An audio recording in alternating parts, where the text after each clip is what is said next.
Un autre exil, plus malheureux, plus célèbre. Pour échapper à l'épuration, l'écrivain Louis-Ferdinand Céline s'est exilé, on le sait, au Danemark. Ce que l'on sait moins, c'est qu'il a reçu la visite d'un fan enthousiaste, un juif américain, Milton Indus, qui s'est dépensé sans compter pour l'innocenter.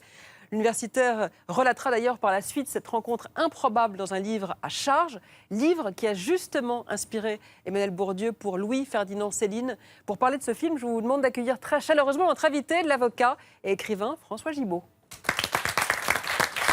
Bonsoir, maître. Je rappelle votre dernier ouvrage, Libéramé, suite et fin aux éditions Gallimard, à lire. Merci d'être là. Mais non, vous c'est moi êtes qui vous remercie. l'exécuteur testamentaire de Céline, vous avez écrit sa biographie, vous allez pouvoir apporter un éclairage précieux à ce film. D'ailleurs, qu'en avez-vous pensé? Qu'en avez-vous pensé du film? Eh bien, j'en pense du bien et du moins bien. Alors, dites-nous. Alors, j'en pense du bien parce que quand même, c'est un beau film qui va intéresser, j'espère, le public. Les images sont magnifiques, les décors splendides, les dialogues très intéressants. Mais ce que je critique, moi, ce sont les directions d'acteurs. Voilà. Pas Milton Indus, le jeune Américain est très bien.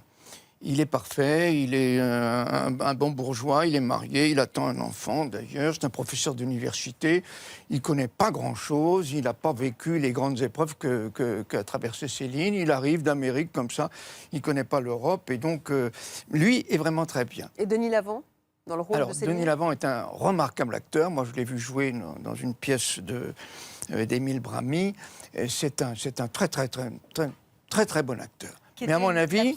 Pardonnez-moi, je vous coupe, la pièce dont vous parlez, dans laquelle il incarne Céline. Dans laquelle il également. incarne Céline. Oui. Il était tout à fait remarquable. Faire danser les alligators. Il est seul, c'est ça. On va montrer il était quelques... tout seul dans la pièce. C'est une espèce de one-man show, mais tout à fait remarquable. Là, il en fait trop. Hein. C'est pas Céline. C'est pas Céline. Pour vous, c'est pas Céline, oui. Non, pour moi, c'est pas Céline. Dans le film, Céline est tout le temps en colère, il hurle. Regardez les dernières images de Céline, avant sa mort, il y a quelques interviews télévisées, il parle lentement, et chaque mot est une petite bombe qui tombe, hein, je suis d'accord. Mais ce n'est pas un vociférateur. C'est un vociférateur de plume, ce n'est pas un vociférateur dans la vie. Tout l'art de Céline, ce sont les mots. Il n'y a pas besoin de les crier, les mots. Quand ils sont forts, on les lâche, boum. Ça fait boum. Xavier. Et de même, quand il rit, il éclate de rire tout le temps dans le film. Ce n'est pas du tout le rire de Céline. Le rire de Céline, c'est le rire de Voltaire. C'est un rire méchant. C'est un rire méchant. Oh bah, elle y est, la méchanceté. Hein. Un rire entre les dents. Hein, un rire entre les dents. C'est pas du tout l'éclat de rire qui est vulgaire. Xavier, présentez-nous l'acteur fétiche de Oscarax, Denis Lavant. C'est un acteur que je considère vraiment comme un des meilleurs comédiens et du cinéma et du théâtre. Il a commencé presque par le cinéma, Mauvais sang, entre autres, effectivement.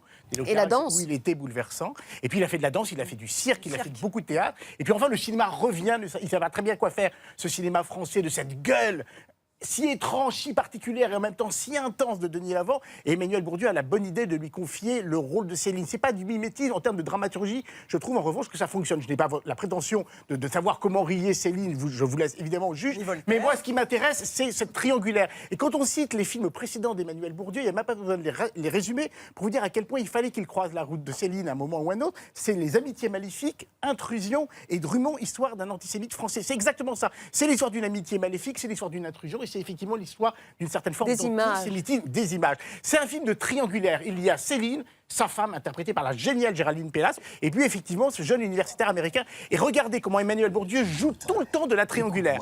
Là, nous avons Géraldine Pellas au début de la scène qui danse, sorte de sorcière étrange. On a l'impression de la sorcière de la mérâtre de Blanche-Neige qui, comme ça, regarde de manière intense son reflet, s'arrête, elle a une rectitude comme ça. Et au milieu de ces deux femmes, de ces deux reflets, de ces deux images, il y a Céline. Céline vient de prendre le pouvoir. C'est lui maintenant qui est en reflet, et c'est Géraldine Pellas qui n'est plus qu'en une une seule représentation, un seul exemplaire, j'allais dire. Et en même temps, il y a les deux Céline, c'est-à-dire celui qui voudrait être excusé de ce qu'il a fait, puis en même temps celui qui est profondément et intuitivement antisémite. Et elle est en train de lui dire, alors qu'elle a l'air plutôt d'être une femme qui arrange les angles, que c'est le moment justement où il faut dégainer la carte, faire écrire une biographie de Céline par un juif. Ça va nous sauver, ça c'est extraordinaire. Et l'idée triangulaire, on la retrouve dans cette scène. Vous avez, et regardez les décors, Céline pose derrière lui, il y a cette organisation bordélique. C'est-à-dire cette espèce d'oxymore qui fait qu'il y a énormément de notes et en même temps elles sont toutes par des personnages affichés derrière lui. Il y a Géraldine Pellas qui est une rectitude absolue. Regardez la plaque qui est derrière elle. Elle le juge, elle le rappelle à de la prudence. Et puis il y a Miltus qui essaie tant bien que mal, entre ces deux-là, puisqu'ils sont toujours en amorce d'une manière ou d'une autre dans le cadre, d'exister et de pouvoir effectivement écrire ce livre sur un homme qu'il aime et en même temps qui le rebute. Alors, on sait que les tentatives pour adapter les romans de Céline ont été très nombreuses. Toutes ont échoué. D'Abel Gans à François Duperron, passant par Michel Audiard, qui voulait l'adapter pour Fellini avec Jean-Paul Belmondo. Céline lui-même, d'ailleurs, souhaitait transposer son voyage au bout de la nuit. Malédiction ou réelle difficulté, François Gibault? Réelle difficulté, malédiction, je ne sais pas. En tout cas, il y a eu 20 projets. Moi, je suis l'avocat de Madame Céline. Je la conseille depuis... Elle vit toujours, elle a 103 ans. Je la conseille depuis des années. Lucette, pardon, Lucette. Lucette, oui, Lucette tellement. Que nous avions rencontré. Et il n'y a jamais eu de film réalisé parce que tout le monde cale à un moment ou à un autre, soit pour des questions d'argent, parce que monter Voyage au bout de la nuit, ça demande beaucoup d'argent, et soit pour d'autres raisons, parce qu'ils ont peur d'abîmer l'œuvre et d'être ensuite critiqués. N'est-ce pas tout bonnement impossible de transposer de l'écrit à l'écran les hallucinations céliniennes? C'est très difficile de transposer Céline, comme de le traduire à l'étranger, alors là, c'est dans une langue étrangère. Là, si je peux redire un mot du film, j'ai le droit. J'ai critiqué le personnage. Vous y êtes invité même. J'ai critiqué le personnage de Céline, alors je critique encore plus celui de Madame Destouches. Que vous connaissez, Géraldine Pellas, formidable. Non pas dans ce qu'elle dit et dans le rôle qu'elle joue dans ce trio étrange. Hein. Mais physiquement, c'est pas du tout Madame Céline. Madame Céline, c'est une femme tout en légèreté. Hein, c'est un film qui se passe en principe l'été. Là, je crois que c'est l'hiver. Là, on lui a mis un turban. Elle ressemble à Simone de Beauvoir. Et elle est habillée en noir. Je ne l'ai jamais vue de sa vie habillée en noir. C'est une femme qui est tout en légèreté. Et là, elle est une espèce de sorcière qui essaye d'organiser les choses entre les uns et les autres. Ça, c'est pas du tout le personnage. Ça ne retire rien au film, hein, après tout. Mais si on me demande ce que j'en pense, voilà. Oui, mais cela dit, moi, je trouve le film quand même très fort, parce que la situation du film est complètement dingue. Je pense qu'aucun scénariste n'aurait osé imaginer un truc pareil, et pourtant, cette rencontre a bien eu lieu. Mais là où le film, pour moi, est très intelligent, c'est qu'au-delà de la confrontation idéologique des protagonistes, Bourdieu imagine des scènes extrêmement quotidiennes, très concrètes, prendre un bain, apprendre à sauter à la corde, ou se mettre à danser après un repas très arrosé. Des scènes dans lesquelles Céline, qui est probablement vexée, voire humiliée d'avoir besoin de cette caution morale de la part d'un homme qu'il méprise probablement, ne va avoir de cesse de vouloir mettre à mal Indus. Et dans toutes ces scènes, elle révèle vraiment la méchanceté perverse, son plaisir à humilier ce pauvre Indus. Et je trouve que ça marche très très bien, parce qu'il montre à travers les corps qu'il n'a pas qu'une domination intellectuelle, mais une domination totale, et même par les choses corporelles. Ce qui est d'autant plus troublant qu'effectivement, dans la vie, Céline, on le sait, était un grand homme, et que le rapport physique entre les deux n'est pas du tout celui qu'on voit à l'écran. Denis Lavant est plutôt petit, et là, il y a ce grand échalas américain qui débarque, et c'est complètement l'inverse dans la vie.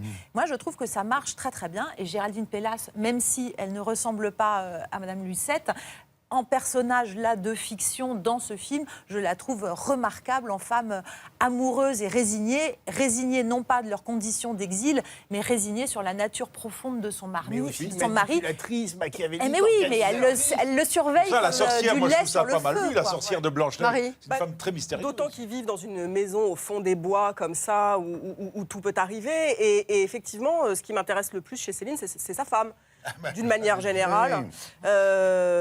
Voilà. Et je trouve qu'elle est formidable parce que, d'abord, on se demande tout le film, qu'est-ce qu'elle fait avec cet individu horrible, malfaisant, dégueulasse, enfin vraiment, comme ça, tout le Céline, quoi. Et en même temps, elle est trahie à un moment. par une scène qui est une scène magnifique dans le film, où elle est professeure de danse, voilà, ancienne danseuse, et elle demande à Indus de lui apprendre des danses juives, des danses yiddish. Et donc, il s'exécute bien volontiers, etc. On sent que ça va prendre des proportions épouvantables, on sait où on est. Et tout à coup, de nuit, comme ça, dans le studio, Céline lui dit « mais c'est pas du tout comme ça ». Et donc, il est avec sa lampe, comme ça, et il lui dit « mais c'est pas comme ça, les danses juives ». Et il se met à mimer un truc tellement dégueulasse, à base de nez crochu. Enfin, je vous l'épargne, mais c'est vraiment une telle caricature. Et elle hurle de rire. Et à un moment, ce truc qui part comme une espèce de blague un peu bon enfant, parce que même Indus commence par rire à cette... Et puis tout à coup, lui s'arrête et elle se trahit. C'est-à-dire que tout à coup, le personnage devient... Mais on comprend pourquoi elle est mariée à Céline. Et moi, je ne les connais pas du tout dans la vie, bien évidemment. Dans le film, c'est quand même le couple le plus glaçant que j'ai vu. Après, je trouve que le film ferait une bonne pièce de théâtre. Et je ne suis pas convaincue qu'en termes de cinéma, il soit si passionnant que ça. François, je pense que vous avez envie de répondre. Moi, j'ai trouvé que le film est bon. Hein. Attention, qu'on ne se méprenne pas sur ce que je dis. Je dis que les personnages ne correspondent pas à ce qu'ils étaient dans la vie. Mais il est vrai que dans cette baraque perdue dans une forêt, il y a un huis clos. Hein. Il y a un huis clos à 3 personnages et qui est très intéressant. Ça, Parlez-nous un peu des personnages dans la vie, justement. Alors, dans la vie, Lucette, c'était une danseuse. Céline a dit d'elle une très jolie phrase. Il a dit « Ophélie dans la vie, Jeanne d'Arc dans l'épreuve ». Là, elle est tout le temps en Jeanne d'Arc. Elle n'est pas marrante, hein. Et alors que, si on voit les photos, elle est, surtout dans cette forêt, elle n'est jamais coiffée, elle est complètement ébouriffée, elle est en tenue légère, enfin, c'est pas du tout le personnage, c'est ça que je voulais dire. Quel est votre point de vue sur la scène que décrivait Marie Quel est votre point de vue sur la scène que décrivait Marie, où tout à coup on découvre, par son rire, aux blagues antisémites de Céline, qu'elle-même est totalement en adhésion. Ah non, elle n'est pas en adhésion du tout avec les idées de Céline. Ça, elle n'a jamais été. Elle était contre les pamphlets, elle me l'a dit 100 fois. Et depuis que Céline est morte, elle s'est toujours opposée à toute réédition des pamphlets. Oui, elle a toujours refusé. Moi, je suis là comme avocat pour payer au grain, hein, qu'on ne les réédite pas. Donc non, elle ne partage pas du tout les idées de Céline. D'ailleurs, ce n'est pas une femme qui fait de la politique, c'est une danseuse, c'est une femme légère, c'est Ophélie. Alors, pardonnez-moi si je puis me permettre une petite question aussi, parce que j'avais entendu cette information qui m'a toujours étonnée, que je trouve très cocasse et assez charmante. Est-ce que c'est vrai qu'elle donnait des cours de danse au To Be Free ? Alors, Boys Band. Merci, Charlotte, elle fait le débat. Moi, je peux répondre. c'est-à-dire que ce sont les Moi, je peux répondre. Ce sont les To Be Free qui, à ma demande, parce que c'était vraiment comme des enfants pour moi, sont venus à Meudon. On avait dégagé, parce qu'il y avait une salle de danse, on avait tout dégagé. Et ils ont fait de la breakdance. On a une soirée absolument magnifique. Puis ensuite, comme il y avait de la sympathie entre les uns et les autres, ils sont venus tous les 3, surtout Philippe, très souvent dîner à Meudon. Et Philippe a commencé à lire Céline. Il a lu Voyage au bout de la nuit. Voilà la vérité historique. Eh bien, merci, maître. Céline a influencé beaucoup de films. Le salaud de pauvre de Jean Gabin dans La traversée de Paris, ça pourrait être du Céline, non ? Non, c'est possible. C'est un film que je n'ai pas vu.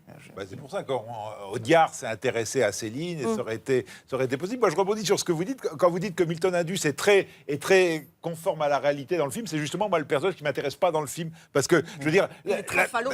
Oui, c'est ça. Alors que ce type... Comment ça se fait que ce type ce juif se passionne pour Céline et tout ça ? Il y a tout un film pour moi là-dessus. C'est ça qui est intéressant, c'est le personnage, le jeune falot. Ils ont rien. Il y en a un qui est juif, l'autre antisémite. Il y en a un qui a 30 ans, l'autre en a 54.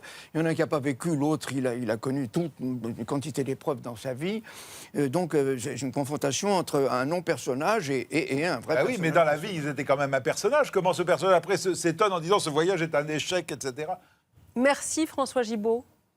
Je vous libère avant de lire Libéramé, suite et fin. Merci à vous. Merci. 2 clowns. Merci à vous. 2 clowns, combien de cœurs ?